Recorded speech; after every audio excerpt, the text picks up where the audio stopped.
هەرچەندە پێشتر بەرپرسانی حکوومەتی هەرێم ئاماژەیان بۆوە کرد لەگەڵ بەرزبوونەوەی نرخی نەوتدا گۆڕانکاری لە ڕێژەی پاشەکەوتکردنی موچەی فەرمانبەرانە دەکەن و مانگانە لە کاتی خۆیدا موچەدا بەش دەکەن، بەڵام لە ئێستادا نرخی نەوت لە 27 دلارەوە بۆ 46 دلار بەرز بووەتەوە و نە لە کاتی خۆیدا موچەدا بەش دەکرێت و نەگۆڕانکاری لە ڕێژەی پاشەکەوتکردنەکەشدا کراوە. حکوومەتی هەرێم بۆ دابینکردنی موچەی فەرمانبەران بە شێوەیەکی سەرەکی پشت بە داهاتی نەوت دەبەستێ. لە ئێستاشدا بەهۆی بەرزبوونەوەی نرخی نەوتەوە ئەو داهاتەی کە حکوومەتی هەرێم لەم مانگەدا لە فرۆشتی نەوتدا دەستی دەکەوێت زیاتر دەبێت لە داهاتی 5 مانگی ڕابردوو. بۆ پێی لەم مانگەدا بە تیکرای نرخی نەوت لە بازاڕەکانی جیهاندا لا سەر و 42 دلارەوە بووە. بۆیە دوای دەرکردنی تێچووی دەرێنانی نەوتەکە لەلایەن کۆمپانیەکانەوە کە بۆ هەر بەرمیلێک 10 دلارە چاوەڕوان دەکرێت داهاتی ئەم مانگەی هەرێم بگاتە زیاتر لە 600 میلیۆن دلار.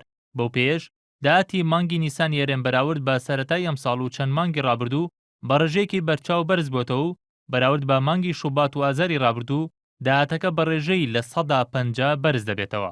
بە جۆرێک لێسادا و داهاتەی حکوومەت لەم مانگەدا دەستی دەکەوێت نزیکەی 200 میلیۆن دلاری زیاتر دەبێت لە موچەی مانگێکی فەرمانبەران، چونکە حکوومەت بەپێی سیستمی نوێ 430 میلیۆن دلاری پێویستە بۆ دابینکردنی موچەی فەرمانبەران. حکوومەتی هەرێم لە سەرەتای ئەم ساڵەوە بەبێ داهاتی ئەم مانگە ملیارێک و 600 میلیۆن دلاری لە فرۆشی نەوتدا دەستکەوتووە. لە سیستمی نوێی موچەشدا حکوومەت 430 میلیۆن دلاری پێویستە بۆ موچەی فەرمانبەران، بۆیە دەبوایە حکوومەت لە ئێستادا موچەی مانگی چواریشی دابش کردایە و لە مانگشەوە بەهۆی بەرزبوونەوەی نرخی نەوت و زیادبوونی داهاتەوە ڕێژەی پاشەکەوتکردنی موچەی کەم بکردایەوە. بەڵام لە ئێستادا بەرپرسانی حکوومەتی هەرێم لە بەرامبەر بەرزبوونەوەی نرخی نەوتدا بێدەنگیان هەڵبژاردووە بە هیچ جۆرێک باز لە بەرزبوونەوەی نرخی نەوت ناکەن.